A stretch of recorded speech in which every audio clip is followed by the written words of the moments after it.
Learn more about Army careers in science, technology, engineering, and math at goarmy.com. More than 150 soldier possibilities ready and waiting. Welcome back to the U.S. Army Presents Reload Collegiate CSGO Invitational. I'm Corey Dunn. I'm joined here with Jonathan. We're here at the Esports Stadium, Arlington, keeping our social distancing. But let's go ahead and take a look at the schedule of what we have coming up next. We just watched the matchup between Georgia Tech and Pittsburgh, 16-4. I really think it's all about the fact that Georgia Tech really likes Nuke, and Pittsburgh was just not ready for it just yet this early in the day. Then right now, coming up, we're going to have VCU versus Georgia Tech. This will be our first matchup to determine who is actually going to be heading into the playoffs, joining the likes of RMU, St. Clair College, UConn, and Miami University of Ohio that are all sitting there waiting in that 16-team playoff bracket. And then after that, we'll have our third and final matchup, which will be a best of three, where Pittsburgh is now in the waiting. They'll be seeing who the loser of this matchup that we're about to get into will be, and we'll check that out shortly enough. But let's go ahead. I want to go back to Georgia Tech for a second and really dissect what we saw from that first game. And the key player that we saw a lot of was Danny. Danny we saw so much of throughout both the offensive side and the defensive side. Now, Chris, on the other hand, did a really excellent job of holding down ramp room on Nuke for a while. He was countered there. He had his teammate that was joining him, which was Jay Park. And then Lucas and Scotty were watching around. Scotty was actually on the inside. Lucas was kind of that small garage, mini garage, being able to go through back and forth, transferring and being able to help support Danny on the outside when needed. They had really good rotates that were happening. But let's go ahead and introduce the opposite side, being VCU. So VCU, you've got AKA the virus, sad day. Ooh. And then you've got Blur, which I love the photo because that's pretty accurate. And then you've got Chaz. You got Leprechaun as hopefully the Chronister, Jacob Chronister, Leprechaun. I like it. And then you've got Wolf Eye. I wish that his photo actually had just the side angle, just like this, yo, Wolf Eye. But there you have it. Those are going to be your five players. We're going to learn a lot more about them. Of course, for a lot of the collegiate teams, they know a lot about VCU. VCU is a top-rated team in the collegiate Counter-Strike side. We'll be learning about him during this matchup and how they tell the test of time against these teams. But now it's time to take a look at these pick bands and allow kind of dissecting our initial impressions of what we see between these two. Again, VCU had elected to have Georgia Tech pick first, which means they will have the latter pick there on the very final point. And so there you have it. Georgia Tech banning Dust 2 last time. Did they ban Dust 2? They did. And then they banned Overpass. Did they ban Overpass? They did not. And then we've got Inferno, which was banned last time, was banned by Georgia Tech as well. So Inferno and Dust 2, it looks like they don't like those Puggy-style maps. And so they have banned both of those. Then on the flip side, VCU bans Mirage, bans Vertigo, and then bans Nuke. I wonder why they banned Nuke after seeing a pretty hot map coming in for Georgia Tech. Whether or not you feel confident in your Nuke, sometimes you just don't want to play against a team that just had a really solid 16-4 game. And so that's what we're seeing there. And so our map for this game is going to be Train in this best of one. Again, whoever wins this matchup will be going into our playoffs, which begins on May 5th. Yeah, and I think the interesting thing here, Corey, is we've been talking about this dynamic duo this whole time throughout these last 3 days is Nuke and Train, and that's actually the two maps we're left with. And I think smartly here from VCU, they don't want to go to a pick in which they saw a 16-4. Obviously, they know their strategies on Nuke is Georgia Tech. So banning that one right away, we're going to see Train for the third time, I believe, here. I want to counter that point. I know you just made it, and you didn't really have the chance to elaborate further on. We saw the CT side of Georgia Tech. We did not see their terrorist side. And that there is actually a lot to tell with that. You don't necessarily want to deep dive. You don't have too much information. You know how they defend against it, but you don't know how they play on the offensive side unless they've already went through demos and checked on previous games of how they played. But based off of just that one map alone, I don't think we have enough information, and I think that's what VCU is going off of right now too. And if you're Georgia Tech, you're absolutely ecstatic with everything you just shared. They didn't have to even give up really information of how they would attack. As you said, they just played the defense, which is a much more, I would say, adaptive style in some senses. Yep. And they had a good showing. So if you're looking into going into Nuke, you don't have that much information other than we know Danny plays on Heaven and we know Chris plays in Ramp. That was really the only things we saw out of them, and Jay Park and Scotty kind of rotating with Lucas as is. Yep. Good showing from them, and I'm curious to see how they play Train, because that was a very methodical setup they had. I would suspect that we will see that Chris is going to be holding on the B side, so really that we saw Purpur yesterday likely on the side of Tulsa. And maybe Danny holding down with an AWP in the connector side on A or IV. That's also both of those are likely. Yep. Two of those areas we'll have to keep an eye out for. But VCU, the team we haven't seen yet, and the #1 seed in this bracket. I'm very excited to see how this team performs. I'm very excited to see Blur because we didn't see him the first time. It was blurry. We didn't see him. So that's there why at all. I want to see him in the game. Valid. Yeah, so we're going to be looking out for a lot of these players as we're waiting for them to be able to hop into the game here too.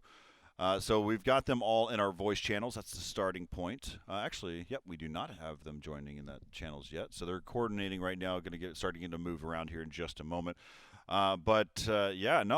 This is actually a team that I was looking out for. I mean, I was looking forward to seeing how well RMU was. We saw that in Group A. I was curious about UConn. That was in Group B. And then now I'm looking at VCU. Another one is UCF. That's another team that I'm going to be on the lookout for. Of course, I would be ecstatic about seeing some of our alumni. You know, I'm at University of North Texas. You're University of Texas at Dallas. So we've got 2 UTD teams that are actually in this tournament, one of which is a JV team. That's what they have to do. They have to attack it with 2 teams because that's how they have to.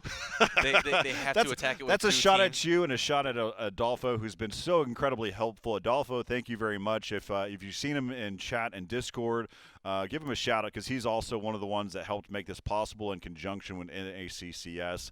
But yeah, so it was just kind of me picking. As John knows, I pick at you if I like you. So that's and John's probably assuming, wow, he must like me a lot. Lucky me, Corey. Lucky me. You're so welcome. Thank you so much. You're so welcome. All right, so VCU. So we're about to learn about what their play style is, what they're like, and it's going to be kicking off on Train. I'm a big fan of Train. You see some really crazy play. You see a lot of crazy rushes. The one thing that I don't want to see is what we saw happen yesterday, where all the rounds that they were trying to attack the B bomb site, the inner bomb site, was all coming in from pistol rounds, from deagle saves, eco rounds. We never saw an actual execute with any other actual weapons, which always blows my mind. I believe that you would be better at sometimes, and there's a series of rounds where we actually saw them win a couple of those rounds, and so we'll see what that ends up coming up with. We'll see if they actually try to execute on some of the gun rounds or not. But sometimes it's just easier. Maybe I understand the bomb site, the outer bomb site is easier to execute on smokes. It's easier to execute on flashes, hit all your utilities. But then you have got certain angles that are easier to watch. There's some massive choke points that are on the B bomb site. I absolutely get that, but definitely should kind of trade it up a little bit, and let's see some real attacks on gun rounds on the B side. Exactly. That's a wish. That's a wish. And I think you said you don't want to see the same as yesterday. I want to see the same in the sense of the results as yesterday. Maybe not in the same sense of the play, but the results were absolutely exciting. Was 12-3 at the half, and then the team that was 3 brought it all the way back to 16-14, which was Tulsa over Miami. That went the full distance, and Miami came back to 16-2 and then 16-1 the rest of the series, so maybe not as exciting. But that was a great match on Train, and Corey, to your point, I think Train's a great map for swings in the sense of they might have a very strong hold on B, but then you find one good smoke grenade, you find one good choke point, all of a sudden your whole team's on B, you've got the bomb plane, now the retake is in action. So I think that's one of those faster paced matches where it's like, oh, well, something just happened, and now we're on the retake, and we just turned a corner. And you and me actually have a lot of history on Train as we played quite a bit of Wingman. Oh, yeah, that's funny. Didn't even think about that one, yeah. That was where I toyed around a lot, though. We'd play Wingman. It's so much fun. Me too. I don't know how often I ever take games seriously anymore. I've been playing Valorant just like a lot of other people have been playing Valorant, and I don't take that game seriously either. I spend a lot of time knifing people, and knifing in that game's terrible. Volcano, you need to have that fixed. It does not feel natural. It doesn't feel real. Like it's like you sometimes could be too close to somebody and try to knife them, and it doesn't hit. Like are you speaking as an experienced knifer in yourself? Of course. There's no question. Whoa. I mean. I'm the type of gamer that whenever I play competitively. I play ranked, and this is some of it. So I'll throw it back a little bit. So Miss Harvey, and Van Silly. So Van Silly is actually a play-by-play commentator nowadays for Rainbow Six. Miss Harvey, she played for CLG. She became kind of a streamer for them. We used to play in this pug. This is aging myself even further. Not even just what's happening up here. This is aging myself even further back then. Really, it was we used to play in a pug way back when. It's okay to laugh, John. I'm not laughing, Corey. I'm just really studying the bands here. I'm just getting every little detail. So back then we used to play in this pug, and we had joined. We didn't join Discord or anything like that. We joined IRC, and it was a IRC channel called PZ. So I feel like I just heard your computer cough after you saying that. I just hear your boot up. It's got a little cane. Ding, ding, ding. Well, that's actually what we're talking about right now. The reason why we're kind of filling a little bit, giving you a little bit more information, is because we're having to wait about the modern-day Windows update. That's what's killing the internet right now. Wait, is Windows it really? We're waiting on a Windows update. Right so that's what we're waiting We've for. come full circle. Yeah, so that's why I'm spending a little bit more time. But back then, the reason why I was bringing up that story was because I used to scout only, and it pissed. I'm gonna use that term very literally. She was so upset. No, she was really upset. I actually watched. I've been watching a series called Newsroom.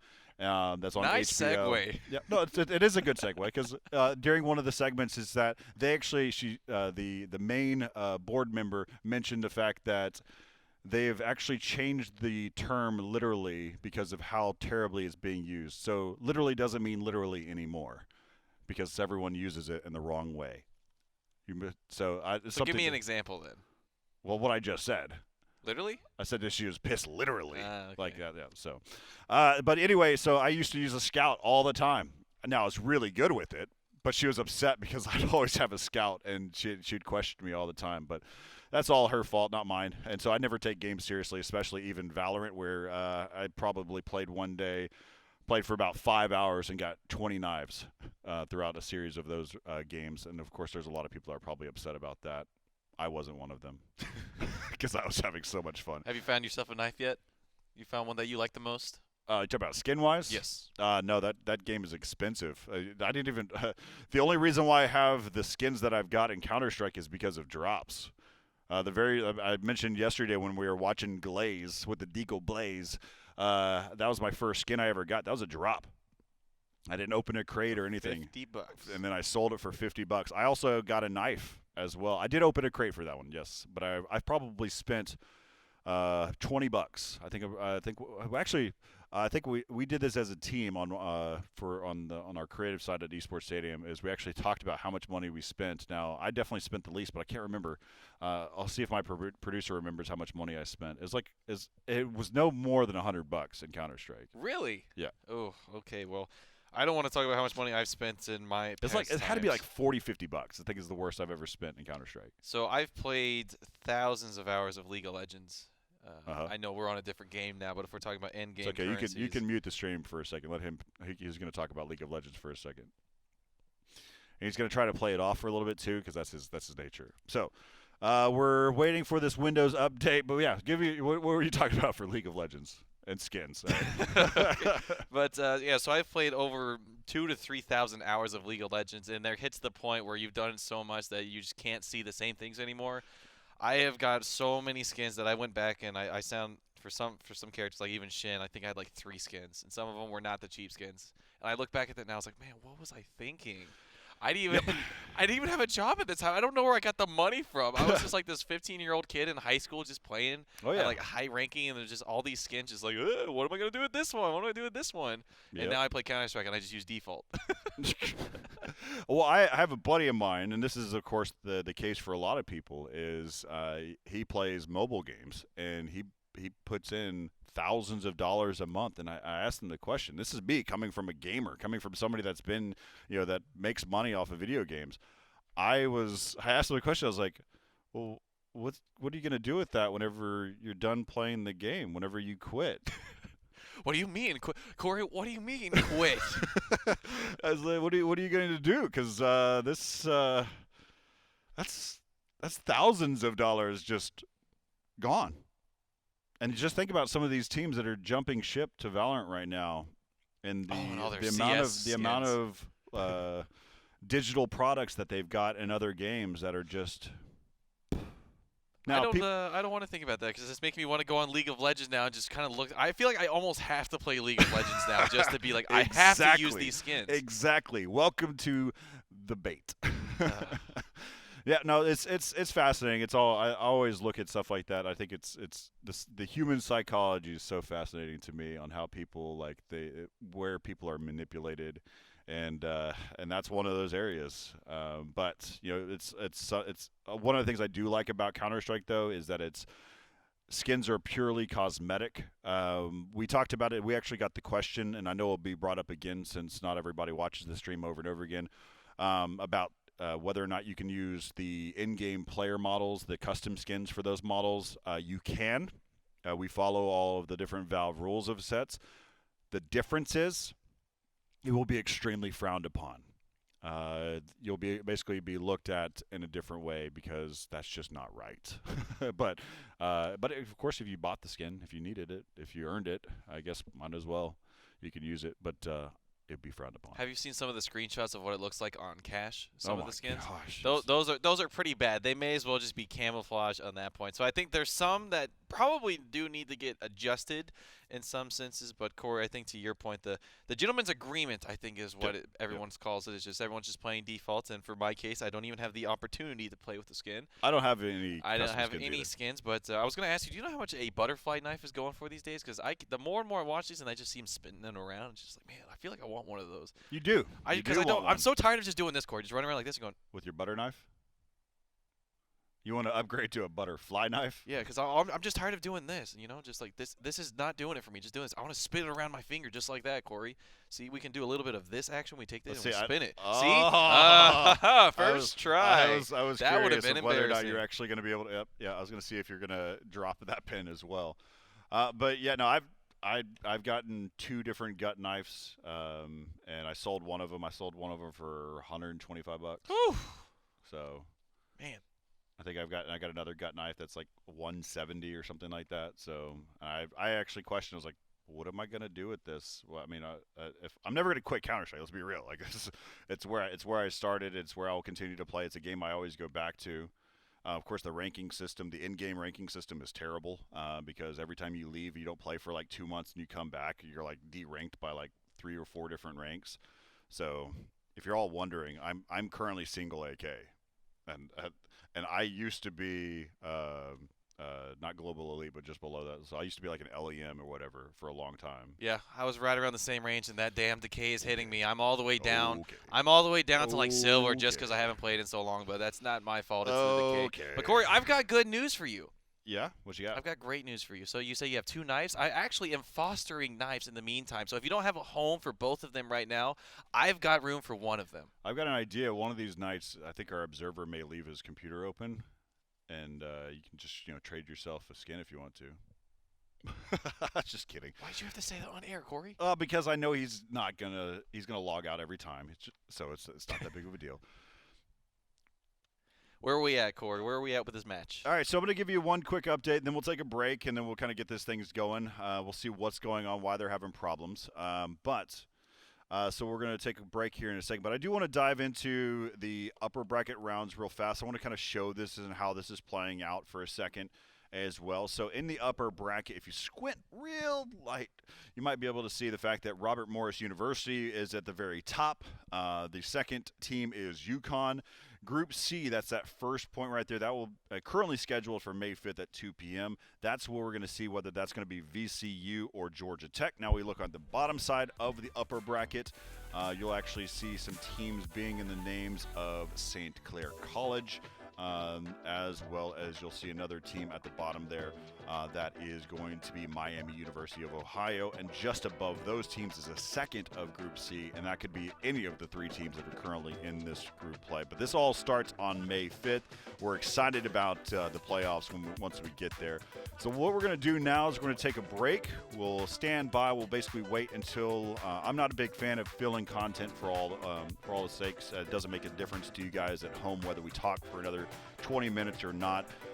Just stay with us. Once you hear the NVIDIA sounder, then you'll know we're coming back. We're coming back live with the actual gameplay. So stick around. We're more action right here from Esports Stadium, Arlington. Again, I'm Corey Dunn.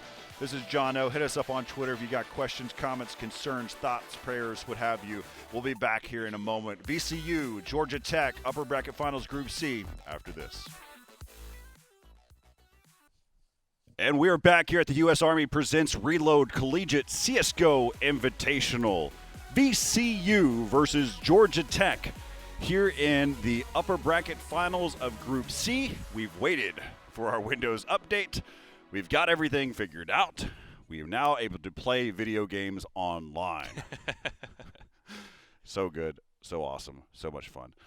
That's what we were waiting for these teams to be able to get the chance to be able to join in. Luckily enough, we have the ability, we have the technology to finally get to that point for these two teams. And earlier today, if you're just joining us, we had Georgia Tech. They faced off against Pittsburgh. And so in that matchup, it was a 16-4 in favor of Georgia Tech on Nuke, and we really didn't get the chance to be able to see all too much from that team. But what are some of the things that we're going to be, what do you see that we're going to see from Georgia Tech here on Train? Well, we're going to see a lot of good team play as we see the knife rounds coming in. Corey, I know you might have gotten tricked by that one, but fear not. It is just the knife round. So Georgia Tech, we saw a lot of clean play coming out from them, a lot of clean team play to keep an eye on Jay Park and keep an eye on Danny, as they seem to be two of the pivotal players for their squad. But here we are on Train. The winner of this match will advance on into the playoffs taking place on May 5th and will have a nice little break for themselves. Obviously, you want to be in that position, and here we go. First map of the series, and the only map of the series that is a best of one. So here we go. It looks like an Ivy hit for VCU. Taking it slower, and they've got utility. They've got three flashbangs and 2 smoke grenades. One on the Blur, one on Kinshi. The only player on Ivy is Chris. We predicted him to be on the B side, but here he is on Ivy. Jay Park is way on the B side, and he's going to call as he sees it. He now hears them coming forward. The utility's coming out. He finds one nice hit onto Wolf Eye. Is no longer Wolf Eye, just Wolf. Chris finding 2 and flanking back, or running back, waiting for his team as he's on 1 HP. The rest of the T's now rotating over to where CT is at Blur, not able to find the hit onto Jay Park. And now we're in an awkward position where the T's and the CTs have traded spawns, and it almost seems like they're going for a retake. All right, so looks like we got one player here who's currently going by in the game with Kinshi. We'll get his update of what his name is actually here in the game. But Scotty has gotten himself 2 nice kills there.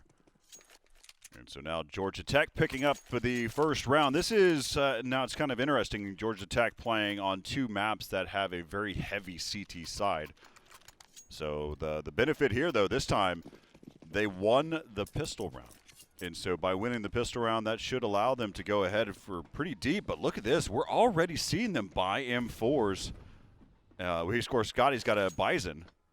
Here they come. They start to be able to push out. Chris is not ready for it yet. And they already have, 2 players have already made it by. But Jay Park actually did some work there as he dropped 2 of them on the upper side. That round is going to be quickly going to Georgia Tech. It wasn't that bad because Jay Park was there. But Chris, he was in a tough spot. But I think what ended up happening, the way that really set up, was what Chris was doing. The reason why he was out of position is just because he was throwing a flashbang through the office into the hallway. And then Jay Park was able to peek out, and he dropped 2 very quickly. Now we're seeing the guns coming out, and Jay Park finding a pick out of A. Now we're seeing a fast pop dog hit, and they're just going straight out. Going to be met by the Bison by Scott. He's going to find 1. He's going to find 2. That's got enough bullets to keep on spraying. So Wolf Eye living with 22 health. Jay Park, no need to push it, just leaving it there, knowing that there is one guy with lots of damage in him, Blur, able to find a pick for himself. But it is a 2v3 situation now, with not a lot of health to work with if you were the VCU players. Wolf Eye trying to make it for Pop Dog. Luke is able to find him, and now it's all onto Blur. Not able to find him through the smoke, and Jay Park having a good game for himself. Already 6 kills in this 3rd round. 3-0 for Georgia Tech, and as we predicted earlier on, Chris now swinging on towards that B side. He's playing a little bit more of an anchor. Jay Park once again being that flex across the map, and we don't see an AWP coming out just yet. Oh, actually, I'm staying corrected. Danny has it, so now let's jump in with Danny. I want to see where he's playing from. We're actually seeing him play on the B side. I figured we'd see him there. Exactly, going to connector. He might be the flex player alongside with J Park. Now he's holding on to A. Lucas now crossing over to Ivy. He sees one in Kinchi, not trying to take that fight. A deagle can be very dangerous in those situations. Just throwing the smoke, keeping the round slow, and that's exactly what they need. But now Chris poking out and taking a lot of damage from the deagle of Blur. Blur able to see through the blurry moments. That is the smoke grenade, so good damage there, and that's going to scare Chris off, perhaps even calling for rotation. But now Scotty getting a little bit too aggressive forward, and that goes down there. I am not sure why they're pushing so far forward into these deagles.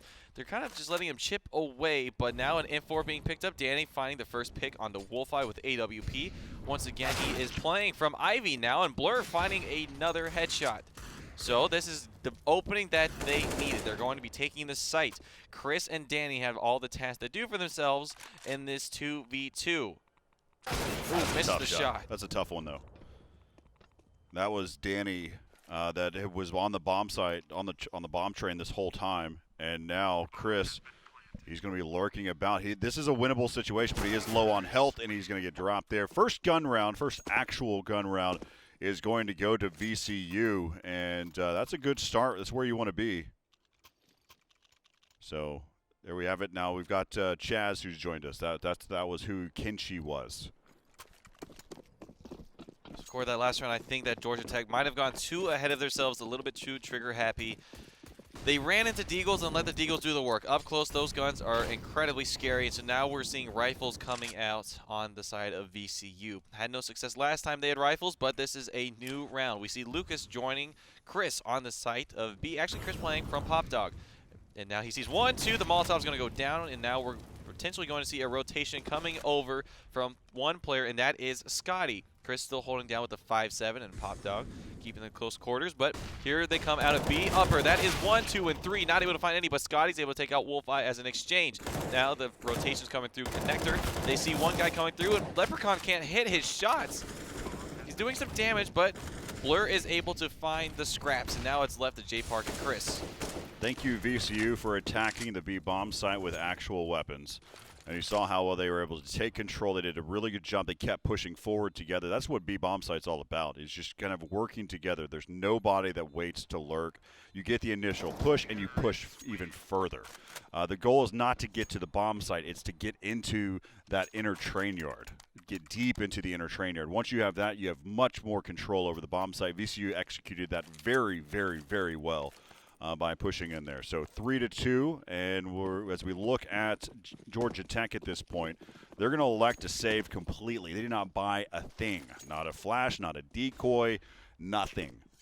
And so they are definitely all in here. Then they're so much all in that they're pushing in towards the brown halls right now, chasing, going in towards that inner side. We're going to be watching that action happening over there on the other side, but they're flanking. They're already behind, and you can see one player is going to be right there around the corner.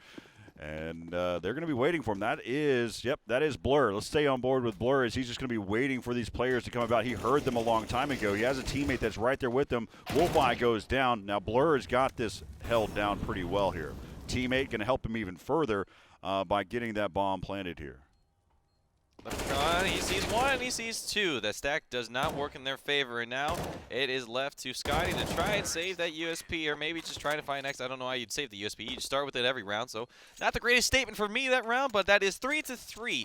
Georgia Tech and VCU tied up here on train. The map pick, actually not the map pick, it was just the last decision to be made was the ban onto Nuke, which led us here on the train.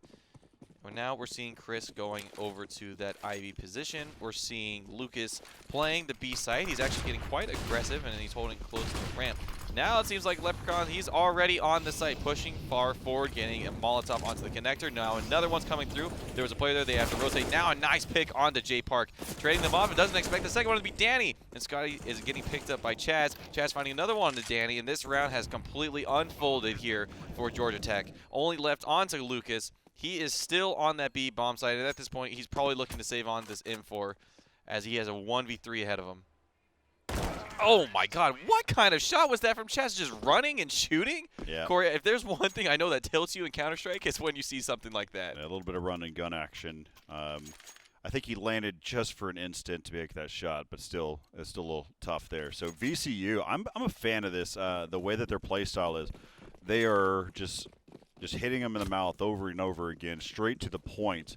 There's no lingering, no time wait. Oh, dang, Lucas blinded. The game says he wasn't blinded. From our perspective, it looked like he was slightly, but man, what a shot. Deagle headshot directly to him, but that's just for flair. As Lucas is now the last man standing with his Deagle in hand. Let's see if he can do some more flair, better for the highlight reels. Mom grabbed the camera. He looks like he's trying to find one, and he's getting left pretty low. Lucas actually hasn't even taken any damage. He's doing a good amount. I think he's got a real chance. It's just a Deagle. I would go for this. He doesn't have a kit. We already know he's done some damage. He doesn't know where Blur's at, and that might be the factor that gets him to want to save onto this Deagle, and that's what it looks like he's going to do. It's just hang back, going back to the back of B side, see if he can catch a rotation perhaps. I don't think they'll even give him the chance, give him the light of day, and that is going to be a 5th round on the board for VCU, and something we're just going to commend here. I'm going to at least. Corey, you were mentioning it. They are hitting, and they are hitting hard. Yep. They were waiting for those initial picks. What we saw from Lucas, he found one. They waited it seemed like 2 seconds, and then they ran in, just trying to shake up the timing ever so much. And there's that 1D. We caught the back end of it there, but Corey, you look like you're onto something here. Yeah, no. So I mean, this is what we're seeing. They were still running. Like there was no delay after that Lucas pick. Like they were continuing to be able to execute. They did not slow down in any form or fashion. And that's what you want. You want to control the tempo. If right now, if you're winning these rounds, the only time you ever slow down is if hitting fast is not working.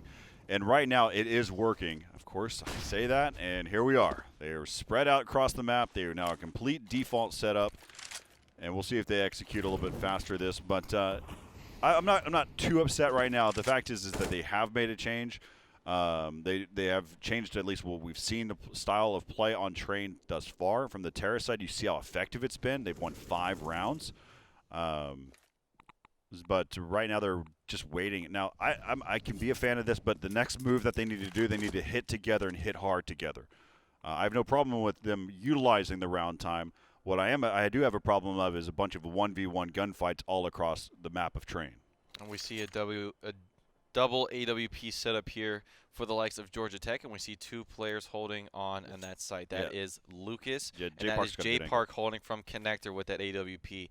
The team seems like they're in a very quick position to make that rotation over from Connector, but going through B upper once again is Virginia Tech, Virginia Tech, VCU. And now J Park finding one. Be smart, don't do it. Oh, no, not like this. Okay, he finds the hit. Oh, my goodness, that could have been a nightmare. Lucas had it L set up for him, only finds one, but it's only in the Wolf Eye. Even though he missed his spray, they walk away with the round. It is 4-5 in favor of VCU. And, yeah, you got to shake those off, Corey. Yeah, that's I mean, especially that's going after that nice 1D inside of mid. But, it's one of those panic sprays. Like, when you miss the first couple shots, you're like, wait a minute. Oh, no, I didn't hit it. What is going on? And that's where that full-on spray came from. It's that same feeling when you're driving and it's like a little icy on the roads and you start swerving a little bit. It's like, I got to take control. And then you start swerving some more. It's like, all right, I should just stop. I should just stop, regain control, and then try again. And so still able to walk with around 4-5 in favor of VCU. And once again, we're seeing a very similar setup to what we saw last time.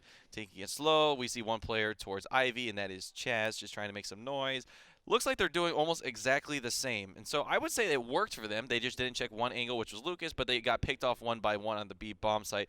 Good rotations coming from Georgia Tech. So they have the utility. They can still make another hit happen. I'm curious to see how these plays develop. As you mentioned, T-sided map and finding 5 rounds is already good as is. And so now we see Chaz actually pushing forward in Ivy. Utility being used against him. A smoke and another one, a grenade actually coming through with a Molotov. Not sure if that was necessarily needed, but they also don't know it's only one guy over there. So the rest of the team still holding tight. Chaz has done a good job by holding this angle, waiting for his teammates to execute, which is going to cause more pressure on them. They're going to have to watch multiple angles. Holy cow, they just got on site. Yeah, no, because Chaz is that pressure right now. And they're able to go in, but Scotty up on top. Now Chaz decides to be able to push in. Danny missing that op shot. And Lucas, there you go. Slow and steady wins the race, and he's shoots him through the endpoint there. And now Lucas, last man standing, 1-on-3, and he's going to check this. Yeah, there he sees one. There's going to immediately get dropped by Wolf Eye around the corner, and 4-6 now. Yeah, what Chaz was doing there, holding inside of Ivy. He is just causing pressure there. What do you see? Oh, okay. All right. Different type. I haven't seen a revolver in a long time. Last time we saw a revolver was JW was actually using that quite a bit, but we know that that's kind of a JW move. So Danny pulling one out for himself. Let's go on and stay with him, see what damage he can do with that. That's a nice skin he's got on it as well, Corey. Sometimes it's all about the skin. That's all that matters. As long as you feel cool with it, then do it. Yeah, that is true. The execution is a big factor, and so now Scotty's got a very forward position. He's going to get grenaded out. Actually, it all misses, but the Molotov just barely being out of range. They think it's him getting hit. He finds 2 of them lining up for him. Wolf, Eye, and Lep. That has got to hurt. There's 2 AKs on the ground. They see one of them. Chris is going to get thrown over, and they've got both. Lucas getting taken down by the virus. He's going to swing on towards B. It is a 3v3 now as Blur finds Scotty. J Park's the only one on site. B. Virus calling it out, doesn't see anything towards connector, and he's going to smoke it off now, and J Park's got the information. He saw the small coming up from upper. He doesn't know who's there. He sees one, shoots a little bit too early. Now his position is revealed. That's not a fight you can win with the P250, unless you're insane. And now they're going to be rotating on through that smoke, and it looks like Chris is just going to run on through. I like that decision. He doesn't know if anyone else is there, but he knows one's on upper, and he just doesn't even see him, but he wins the fight. He wins that fight. That's going to give him some positivity here, but he is at 4 HP. Working his way up. They know that one's on the side, but he does not know the other one's here. He's going to get taken out by Chaz after the flash. And so 7-4. Good teamwork between those two as well. It was, Chris was down low on health, but this flashbang that came out afterwards, but as we take a second look, Scotty was in a really great position because Chris was on the first part where he'd get seen, and he was able to leverage that. And so Scotty was able to take out 2 there with the combination of with the help of Chris along the way. Now we've got a full execute heading here towards the inner bomb site. That's going to leave it up to just this one player. That's going to be Lucas, and Lucas quickly dropped. Terrible positioning to be in there. And there goes J Park gets dropped there as well. I think they're just going to call for the save. They had a double AWP setup that just got completely blown out of the water. Didn't even get a chance to use it. J Park getting onto the site. He got removed from the site even faster than he got there. So Danny going to keep his. The rifles are going to stay in the hands of Chris and Scotty. As if you are VCU here, I don't think you're looking to hunt them down, but Scotty's gets found, so that is 1. And actually, they're on the hunt. They're thinking, well, we've checked everywhere else. There's really only one place they could be. What a shot. Danny had the AWP, but Blur coming out on top. Chris has the angle. He's going to get 1. He's got 5 HP, and now the smoke's going down. And he's just going to cross his fingers and hope they don't think he's there. No, bad from idea. Downtown. Bang! Chris from 3. Man, yeah, you can. As soon as he threw down the smoke, I knew it was already game over.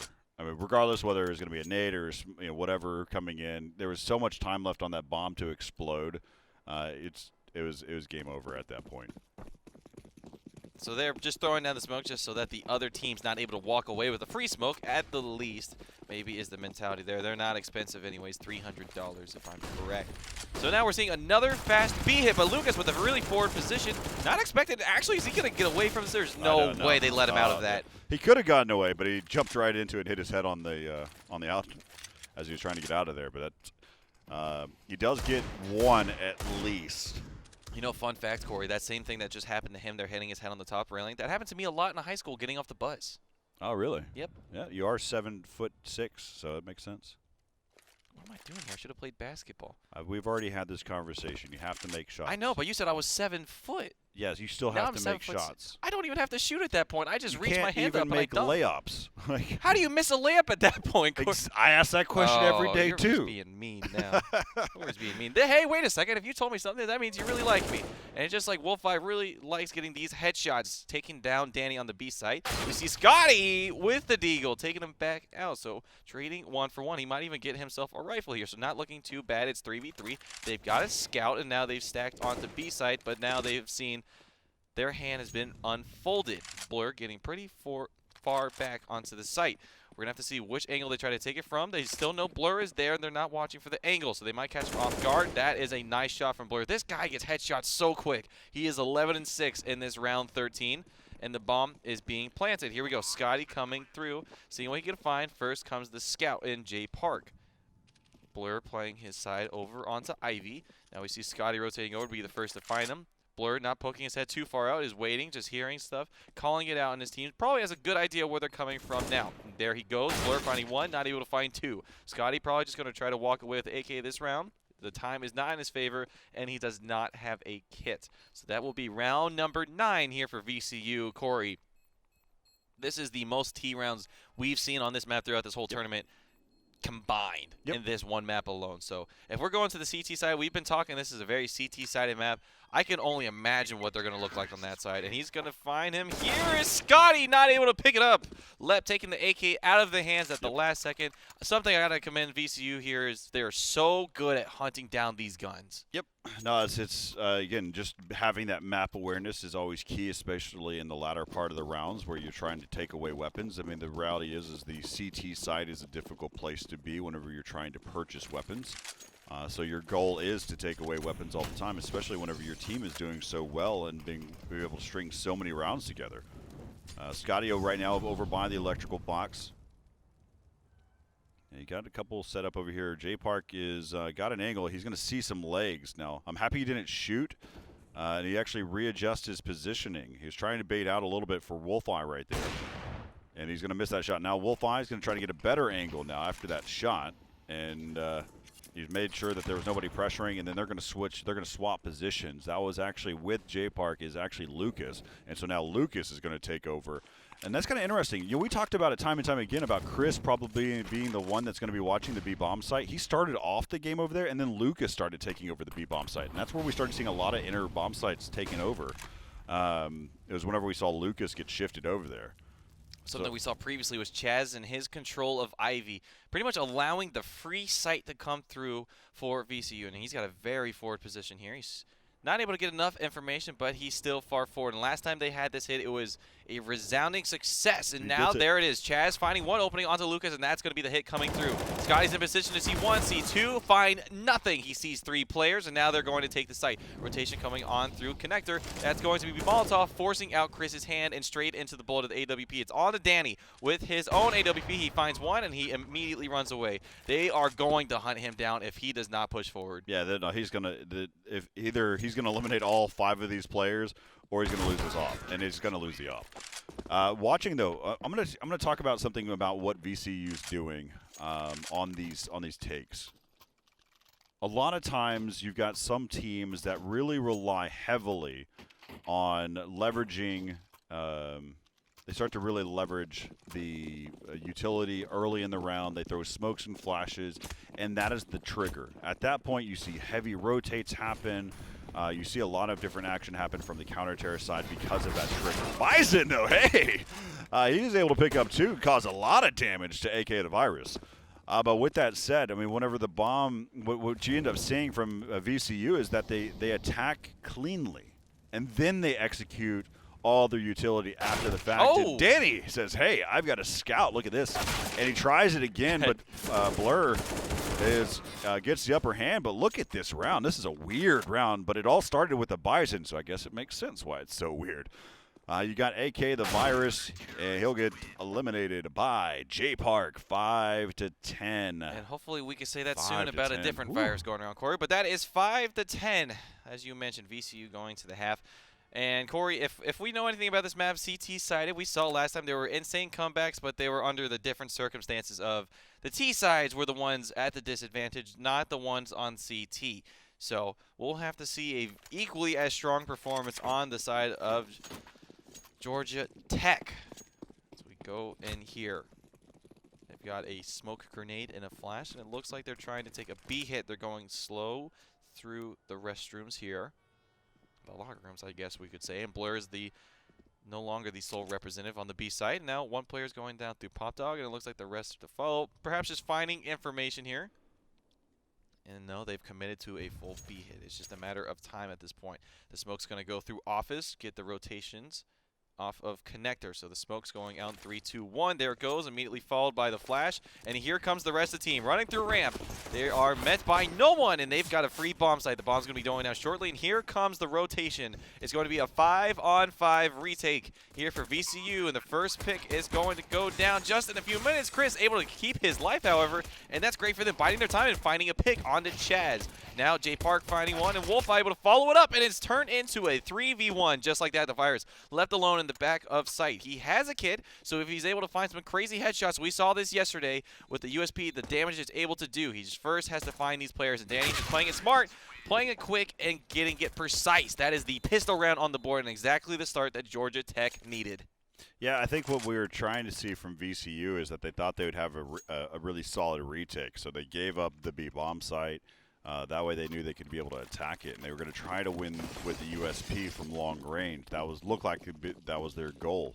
But what it ended up happening was on the lower ramp there was a smoke that basically took that long distance choke point away and forced them to have to push even further. Now we've got AKs coming out here for Georgia Tech. Georgia Tech's trying to go straight at it and see if they can pick up rounds here on the T side fast and try to even this game back up. No. But there goes AK the Virus with the Deagle in hand. Quick trades there. Blur on another one. Now it's left up a 2-on-2. Lucas as well as Chris. And there finally Blur's going to fall. And now Wolfeye, last man standing. He's got a scout in hand. And now he knows where they're going. But so does Lucas. Missed the tag, so that could have been the difference between having to get two shots versus 3. Oh my gosh, and his back is turned. Oh no, he cannot have all that faith in the weapon. He also picks up an AK. Now it's an AK versus a Galil with 100 HP for Wolfeye. And a full auto spray, complete control. What was Chris thinking too? What a read. So what he was thinking, he was going to get the smoke down. He heard him spraying through the smoke, so maybe he was thinking he thought he would keep him on site. Chris just trying to get a better position, play B upper. Wolfeye calls it out, sees him running towards ramp, able to keep calm, keep the spray. And Corey, that's the nightmare round that you mentioned. They bought these rifles. They didn't want to give them in the hands of VCU. Wolfeye able to walk away with the round and an AK for himself, while the money on the flip side for Georgia Tech's looking beat. Man, I'm amazed on seeing that Georgia Tech, the way that they played that. They had a 2v1, and they just tried to rely on the smoke to be the wall. It's just a smoke. And I think that the way that Wolfeye played that was so smart. I mean, he had to do something. He didn't have a kit, so he had to push through. There's no question that he was not going to go through all the way around through CT spawn. He didn't have time to do that. And so he then went around the other way, or went straight through the smoke, got that. But here comes Jay Park. He says, you know what, Corey, you need to calm down. I'm going to show you this one dig and try to show what we can do even on this Deagle, kind of this mixed pistol by here. Scotty able to do some damage towards Ivy. Chaz on the return. Now that his rifle's out of the hands of VCU. So we've seen what damage pistols can do. Still only pistols on the side for them. 1 minute remaining. Only one person on site for VCU on the B site, and that is Blur. We've seen how much of an impact he's able to have through this round, and it looks like they're going to go B upper this time, but a rotation has already come through in the likes of Chaz, and now we're seeing one come out. No, we're still seeing him in the back of sight, but there you go. Blur's ready. He sees one. He sees two, and Wolfeye able to find the third. So now it's all down to... excuse me, there's 4 players left. So it's still left to Jay Park and to Chris. The bomb is smack dab in the middle of the site, but not planted. So they've got to make some pretty gutsy moves here. Running down ramp. Jay Park able to find another nice 1D, but Blur closing it out with the 3K. He's having a great game for himself. 19 and 11. Look at the scoreboard distribution, though. That is a clean team play of 13, 11, 15, 12, 10, 12, 11, 11, 19, 11. If you look on the other side, Georgia Tech's actually pretty competitive, with Lucas just having a little bit of a rougher game and Danny once again not finding their strides. Still great team play all around so far, Corey. Yeah, no, I think from VCU, Blur has just got he's got really good control with his rifles. I think he's actually one of those that has a lot of raw talent, knows how to play the game. And now we've got a very slow, standstill style. As they wait, they're going to wait for a timing to happen. They'll choose a number on the round timer, and then they'll find their execute. While they're waiting until that timer to hit to that point, they will be watching for anybody playing aggressive. VCU, though, realizes, you know what? There's no reason for us to be aggressive. We've got the upper hand. We've got the timing. We've got the weapons that we want. Chaz actually got a FAMAS, so I'll remember that one.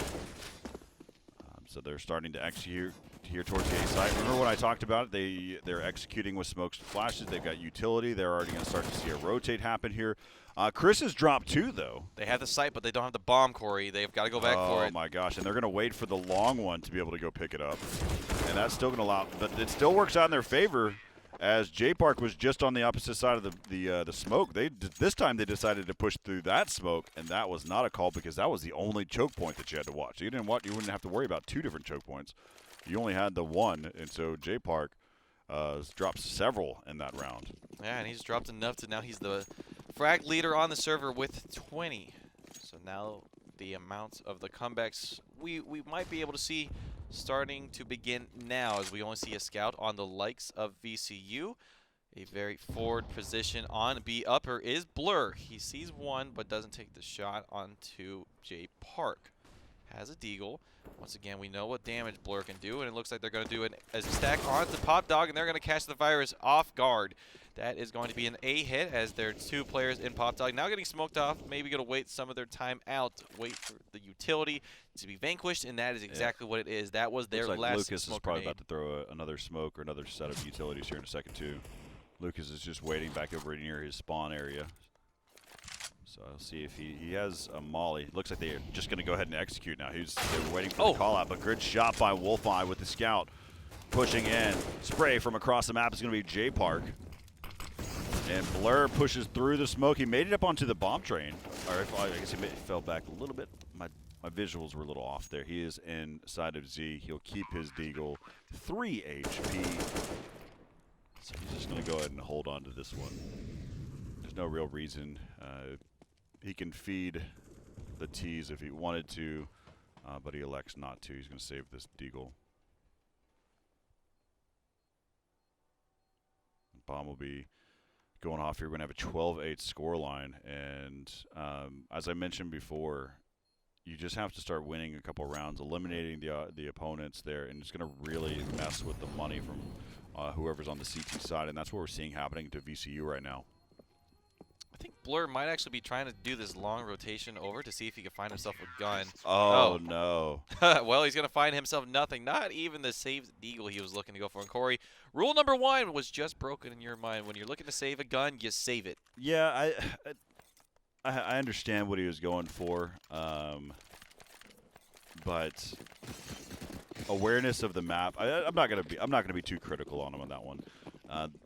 Being aware of where you're at on the map and what your health is, I would have not thought I would have been able to take out. But J Park, that's actually happening over there inside. He actually came out through T mid and caused so much damage. But it is a save round coming in for VCU. J Park is having a field day right now. He is, and it is the pistol runs, as you mentioned. The bomb's going down. They're able to find themselves 1 AK as VCU, and that's on the virus. Now just holding angle, see if they can find any other guns. And if you're Chaz here, you would love to pick up an AK. I don't think they're going to give them an opportunity. It looks like the virus is just going to hide himself away. Make sure he keeps the gun. Oh, the timing here might be brutal for Scotty. He finds it, though, keeping the AK to himself. Yeah, so now you've got the virus has made his way back towards T spawn. And Scotty's just going to throw this nade. Leprechaun's going to go, wait a minute. He does back away enough. He is not impacted by the nade. And now the challenge happening, spraying through. Bomb will explode, and Leprechaun actually gets dropped by the bomb. But he really didn't have too much to be concerned about losing a weapon there. 12-9, we've got a game. This is coming back, and now we'll see how this gun round goes. As again, AK the virus saved an AK from the previous round. Yeah, we were talking about this map being CT-sided, but both these teams having very solid T-strats, making it seem like it's almost T-sided this time around. So nice dynamic and nice change of pace here on Train. 12-9 in favor of VCU. They have not taken, excuse me, they have taken 1 round in this half, but that is a good start there from Danny, able to find Leprechaun. Getting a little bit too aggressive now, Chaz, spraying through the smoke. They don't know he's there, but Blur. They do know that Chris is there. They may assume that he has had the chance to get away, but they're going to continue to assume that he's there. So as soon as that smoke is gone, they're going to check that corner.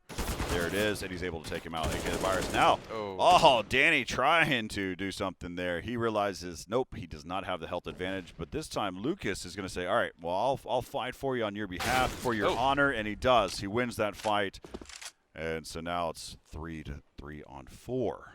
Yeah, and that's got to build some confidence if you're Lucas. He was 5-13 before that one, so getting that swing on there, that has to feel good for him. A little bit of a morale boost, so to speak. So now we see a rotation coming over to help Blur. Took some damage earlier on in this round, and that is through the form of Chaz. Yeah, they're working there towards the inside and paying attention to what that number is. That's Actually, Blur. is that Wolfeye or Chaz? I can't see if it's an 8 or a 0. It That's looks Wolfeye. like That's over in Z right now. All right, thank you for the call out. And now we see Blur in this position. Lucas was actually in this position, so of course he's going to check at Corey. He saw the damage it could have done, and that's going to keep it as a 1v4. Oh, the timing, Scott. He's going to see him with the gun out and shooting bodies. All right, so we're starting to get a little bit frisky. Corey, we're headed into round 23. Found the 10th on the board is Georgia Tech, and their money is starting to get stacked. So if you're VCU here, you're on another save round, and that's going to be another round that Georgia Tech's going to be able to get their economy going. So VCU's got to at least get through another 3 gun rounds at the least. All right, so I'm going to give you a story after if they end up not executing after this utility usage. Looks like actually they have. Look at J Park's actually advanced so far up. He's going to be able to help out his teammate. That's going to try to come by Ivy, but look at this. No. Oh, man. No. He missed the first one, but it didn't matter. Man. We're not expecting, so great. I was worried. Great trigger discipline there, as you were saying. Oh, my goodness. J Park found an opening, pushed right on through, and there was no contest, and now it's left up to Blur. I'll hold on to my story the next time something happens, so it's contextually relevant. But Blur, 1-on-5. Just trying to find somebody. And now everybody knows where he's at. Surprise, here I am. And no, just one nade from Danny. That's not going to do enough to take him out, but see if they decide. I think Danny's actually holding with the op. They're going to fall back. They're not even going to give him this weapon. They don't want to even. I think they're looking at it from the opposite side. They know that he's got a CZ. There's a chance that he could get him with a couple shots real fast, close range. And Blur, remember how far that bomb is? Yep, yep. So we switched over to the other player as we take another look. This is his flank here, and I was concerned. And right there you can see him picking those 2 up, and then he exchanges this next one after that one. So he picks up 3 in that round. But again, that all started because J Park had an opening. He's able to push through T-side mid all the way down towards Ivy without being challenged. So J Park having a really, really, really good game. Yeah, let's just stay with him here, as it looks like he's trying to take a fast pick here onto B, just slowing his roll, and Kenchi finding Danny. So that's going to be an AWP hitting the other AWP, and now Lucas getting to pick that up at least. So he just told him that he's got. Yep, that's exactly. He told him that he's in the area, and immediately Lucas has found himself catching a grenade. He's now down to 48 HP. Man, that has got to hurt. So J Park just moving on down to join Scotty and Pop Dog, trying to get a peek. I like it. See what they can find. The smoke's blocking them off a little too much. Not able to find anything. He's making his way back up. Still don't have the bomb. They've got 1 minute left in this round. So we're going to have to see J Park happening there in this 4v5 to see what he's able to find. But Lucas being found by Chaz. The AWP being strong this round. It's actually a dual setup for the likes of VCU. Keeping these angles tight. They don't need to save this round. They've got plenty of money to try to at least get to something.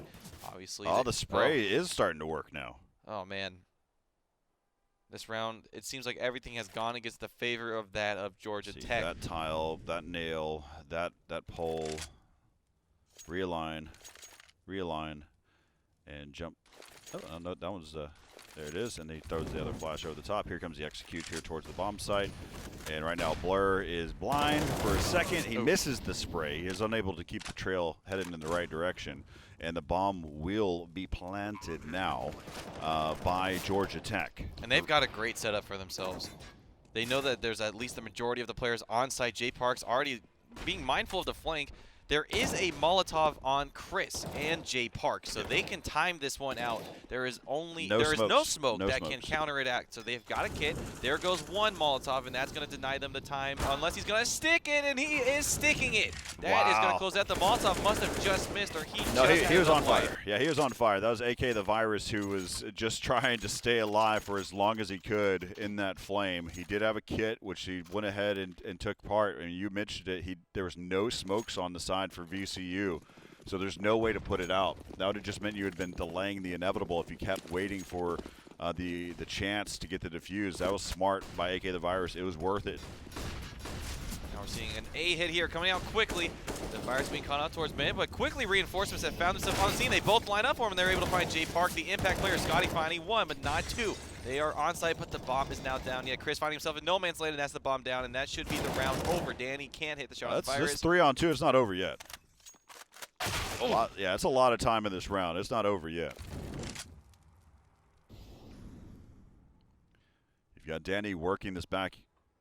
All versus op. Who can quick scope the fast? And it's going to be Wolfeye. Lucas now.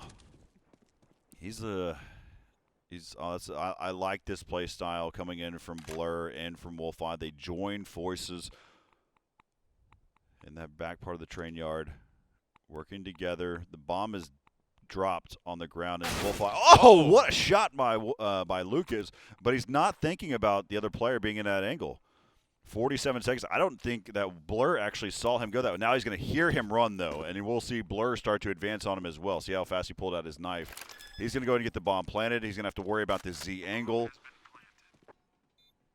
And he's able to backtrack even further. Now, the bomb is not – he did not plant it for himself. He's giving this angle up, and Blur is on the opposite side. He's checking all the angles, checking high first before he starts to move. There's no movement that happened there. The bomb is going to be taking away. He's going to check this tanker here. Nobody there either. So now he's know that this whole section lower is completely open. He's going to make the assumption that he's upper right now.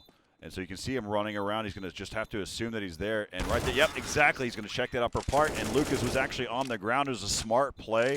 He was in the right ear distance away from hearing the bomb getting defused. He would have been able to peek him out in the open. I believe the only thing that could have been a deterrent against Lucas, and that would have been a smoke grenade, but I don't believe that Blur had that.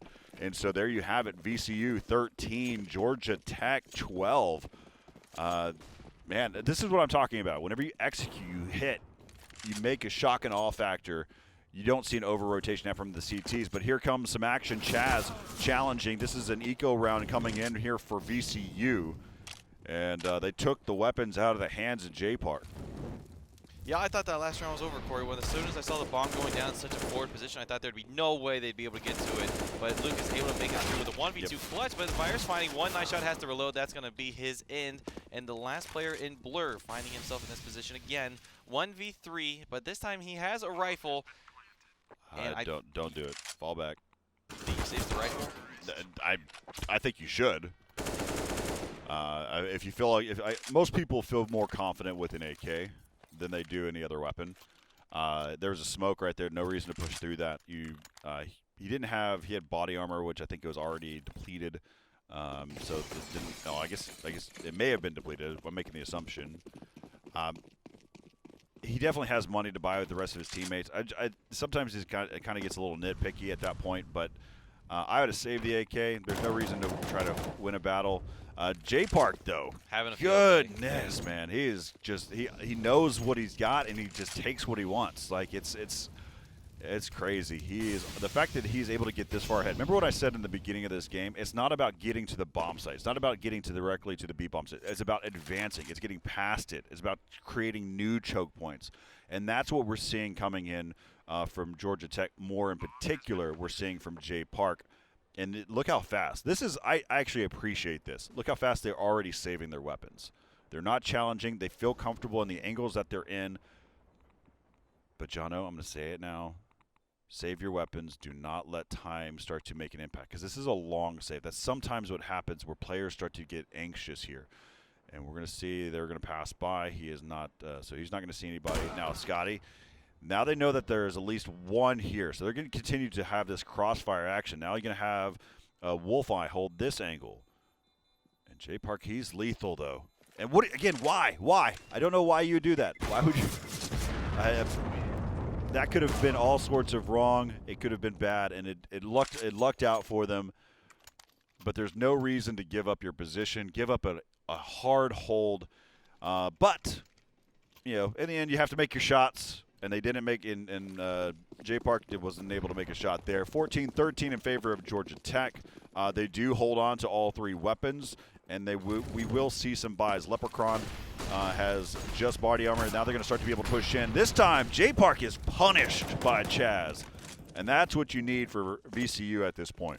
Chris making a fast B hit though, and he's going to take it down, and followed by that is Scotty. Lucas able to get in return, but now the round is over. Before we can even start talking about it, it is ended. So that is a great hold from VCU, only using one weapon in the meantime, but now they've got money to fight for themselves. And Corey, this might be the first time we're seeing overtime in this tournament. There absolutely has the potential for it, because there's so much money on the favor of Georgia Tech. Now, if VCU loses this round, it may not be as pleasant. Or if VCU loses a lot of players, it may not be as pleasant. So right now we've got Blur, who is going to hold this angle, probably peak in a couple seconds. And Wolfeye giving some control there. That was actually, he was watching from the lower part of the bomb site, watching all the way up into the hallway. And perhaps Jay Park now is getting a little bit too antsy, finding himself being picked off the first time 2 rounds in a row, and that's spelling the end for this round. It is a 2v5 situation with Lucas and Chris. Where are you going, Georgia Tech? Come on. So it's right there. This is what I was talking about. VCU, they couldn't either, A, they cannot lose this round, and B, they couldn't lose players. And right now they're doing neither one of those, so they're in a really good position, of course, to win the round. But we'll see. If they won the round and they lost players out of that, I still feel I'd be nervous for VCU. But right now they're in a really good spot, and there they give away the position. They now know that both of the players are there. 40 seconds left here in the round. That's going to be the bomb carrier, which is Chris. And see how they're starting to flood towards him. They know exactly where he's at. They'll probably start challenging him and try to see if they can get some trades here. The fact that it's going to be this player right here, that being Chaz, that's kind of an interesting one to be able to be the one that gets the entry. But Chaz does so anyway, probably has a lot of confidence. And we've got a score 15-14. This is match point for VCU. And if VCU wins this, they will be advancing into our playoff bracket and joining the 4 other teams that are currently waiting to fill out that 16-team double elimination playoff bracket. You know, now that we look back at that 16-4 scoreline on the previous match, I don't think that if you're Pittsburgh, you're feeling too bad about that. This has been one heck of a performance coming out for Georgia Tech, and it's not even over yet as we're in round 30. They are on the brink of pushing to overtime. Jay Park playing a little bit slower this time around, not wanting to get picked off early, wants to play more with this team, and now we're seeing them take a slower approach. Now, I think that may be the right call for him, just because of emotionally speaking, because he's had such great rounds. He's been aggressive, but now he's being picked off. Like VCU is fully aware, and they're waiting for Jay Park to fall into their hands. VCU didn't adapt fast enough, but I guess that maybe they did, because right now they're at game point. But it definitely is a nail biter at this point. With Molotov in hand and utility coming out at B, it looks like in just a few seconds we're going to see a B hit. Who's that inside the site? That looks like Blur, and Wolfeye is giving the cover on top. Blur fighting one on the jump down, and that they're not committing to it, and they're getting picked off one by one. They've got to make a hit. The bomb goes down, and all of a sudden it falls into pieces. It's left to only Lucas. He's got the task to do it himself. We saw him get a 1v2 earlier, but this is a different situation. He doesn't have the bomb. He's up against 5 players. He's going to jump through the fire, not find one. He's going to find his death, and that will spell a 16-14 in the favor of VCU. Corey, that was a comeback of a different angle as we saw last time. Still ended with the same result of 16-14 with the CTs taking it at the end. But on the T side for both teams, that got spicy. Yeah, absolutely. Watching the way that they both played, they played trained of how you're supposed to play it. It's always one of those things that I had difficulty with, is saying which side a map is. And really, we saw it. I've seen it quite a bit on Nuke. It really depends on the caliber of play that you're talking about. Because what we saw there, that was actually a higher level of play where they were executing very, very, very well. getting in there. I will get a huge shout out to VCU where they were attacking bomb sites without utilizing utility. Now, it's not always the case, but sometimes utility can be a trigger for those types of teams that over-rotate. VCU didn't even let them set the alarm. There was no warning before they were able to flood the gates. And so that's where we saw them come in and win that one 16-14. But huge game by Georgia Tech. Jay Park, I want you to continue that.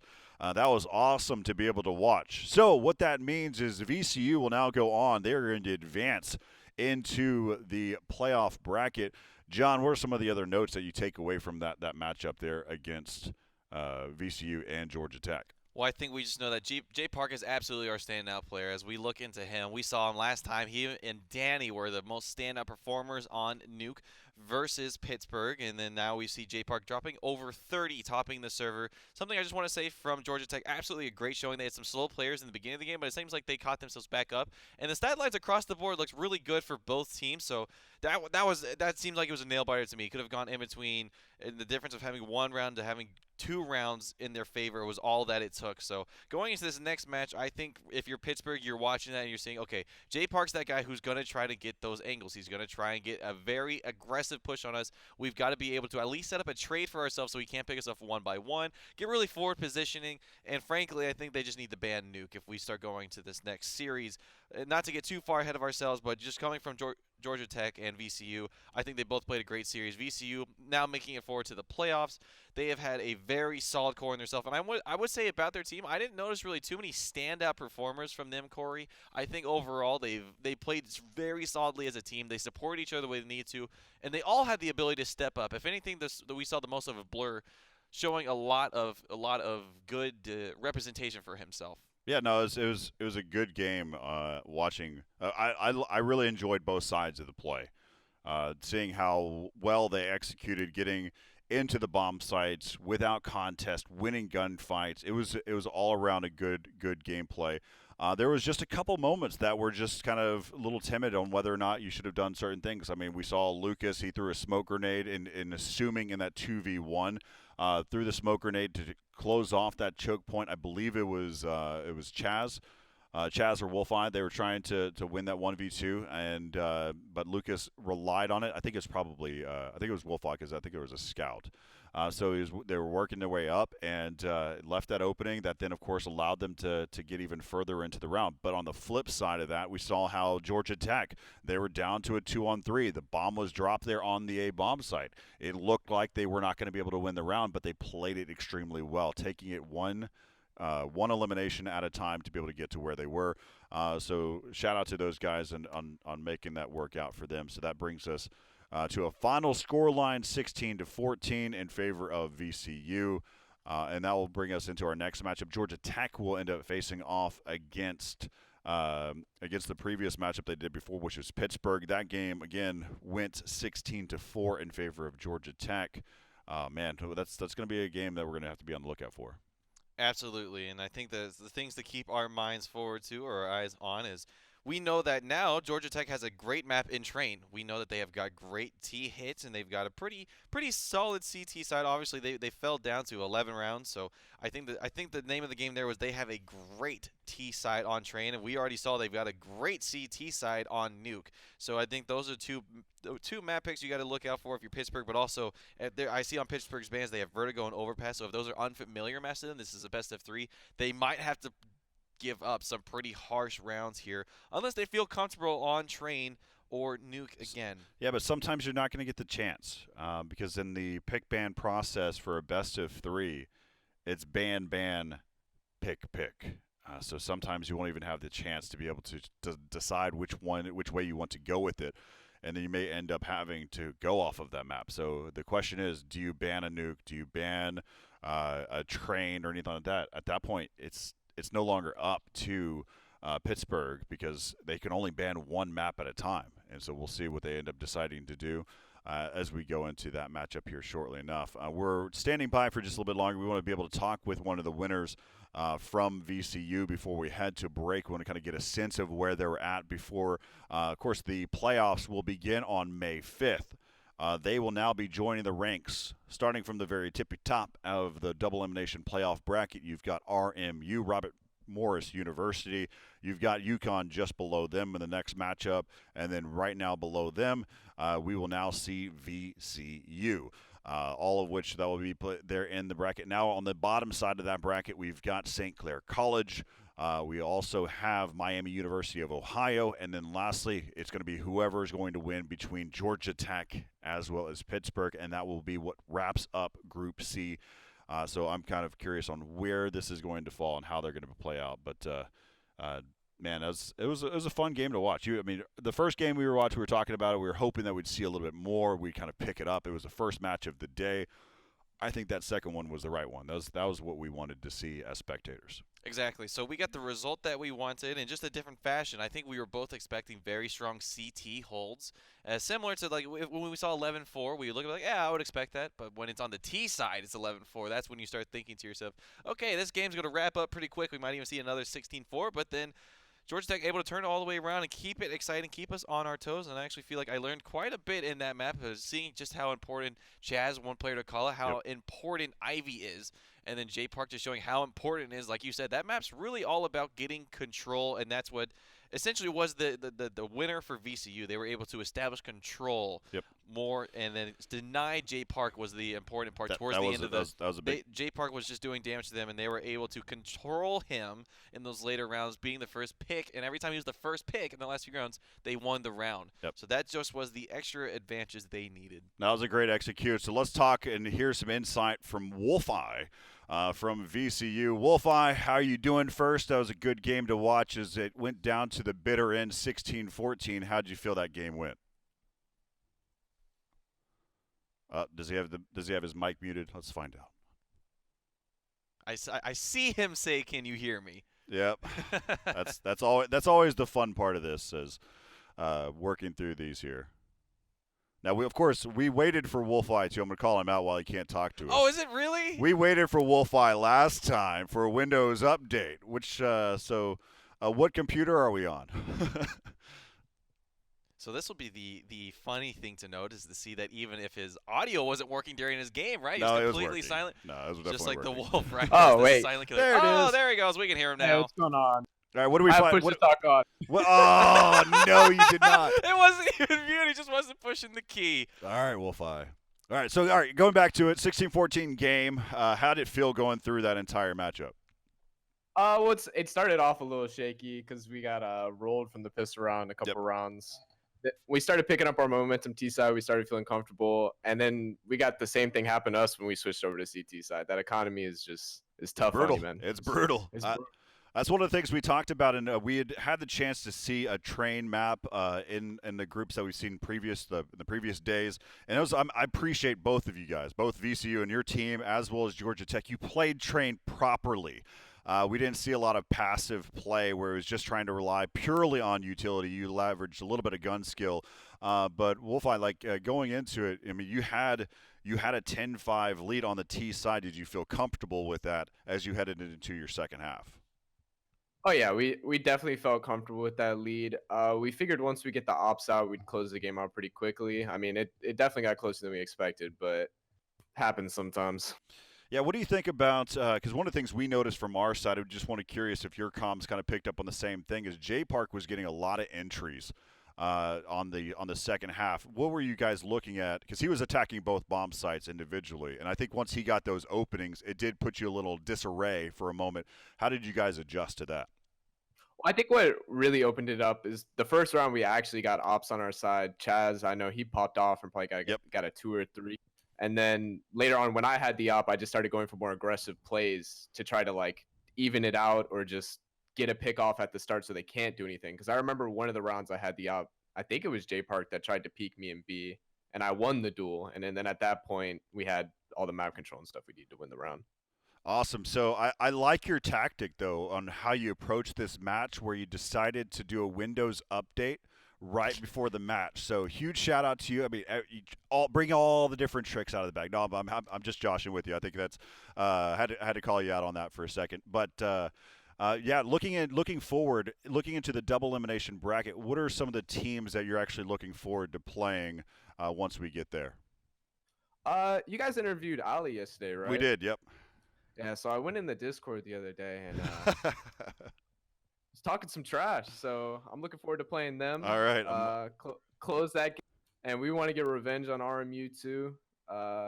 They play pretty scrimmy, and we're thinking that we have a good chance against them as long as we play our best. So a lot of these collegiate games could be pretty RNG sometimes Yep. as to what side's gonna win. Well, that's what I want to see. I was actually I was telling my co-host here, Jonathan O, about one of the things I was looking forward to seeing you guys and what your play style is like. So I was able to dissect a lot from that. Appreciate the. So what are some of the things that you're looking forward to if you make it into now that you made it into the playoffs, but as you get deeper into it, if you win that, I had some really funny answers from the survey. What would be your guys' take if you won first place out of this tournament? First place out of this tournament. I'll probably start off talking trash in Discord. Usually, usually a good move. Yeah, I think that's about the hiatus of it right there. Give us a lot of confidence going into CSL too. Awesome. Well, that's what we want to hear. We want to see, and also last thing I want to kind of share with you guys as well. Our original plan was having it here at Esports Stadium Arlington. Was this to be the LAN event and having all the teams come from all over to compete here? Which state are you a freshman, junior, senior, sophomore? Where are you at in college right now? I'm a sophomore at Virginia. Well, obviously at VCU, but I'm a sophomore. Well, sweet. So hopefully we'll get the chance. We're going to be our goal here at Esports Stadium is to actually host a big LAN event 2 times a year. So one during the fall semester, one during the spring semester. So we hope to be able to see you guys here. Good luck to you. Have any final comments that you want to make before we let you go? Oh yeah, just want to say kudos to the broadcast. The production value and everything's been amazing. Been really impressed, and you guys are doing a great job casting.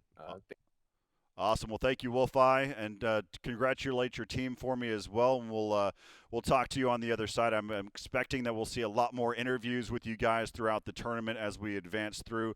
So again, kudos to you guys. We'll see you in the playoffs that will begin on May 5th. So thanks again, Wolfeye. We'll see you in a bit.